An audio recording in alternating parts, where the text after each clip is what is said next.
হিরণের বিরুদ্ধে স্বাধিকার ভঙ্গের নোটিশ আনলেন চন্দ্রিমা ভট্টাচার্য।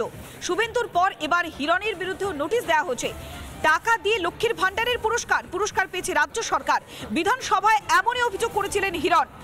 অভিযোগের প্রেক্ষিতে জমা দেননি তথ্য। আমরা আরো বিস্তারিত জানবো, আমাদের প্রতিনিধি বিট্টু রয়েছে আমাদের সঙ্গে। বিট্টু, ঠিক কি কারণ উল্লেখ করা হয়েছে? হিরণের বিরুদ্ধে স্বাধিকার ভঙ্গের নোটিশ কেন?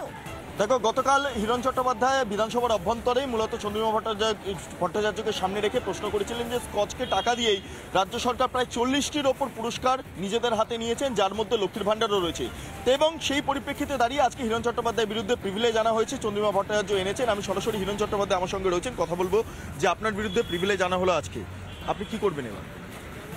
না, আমি তো বুঝতেই পারলাম না যে উনি কেন প্রিভিলেজ আনলেন। গতকাল আমি তো প্রমাণ দিয়ে বললাম যে ভাউচার নাম্বার বলে দিলাম 1529, ডেট বলে দিলাম যে 25শে মার্চ 2022, ডিপার্টমেন্ট বলে দিলাম যে West Bengal mineral development and trading corporation limited. তারা 11,26,000 টাকা দিয়েছিল স্কচ গ্রুপকে, এবং তারপরে লক্ষ্মীর ভাণ্ডারের জন্য পশ্চিমবঙ্গ সরকার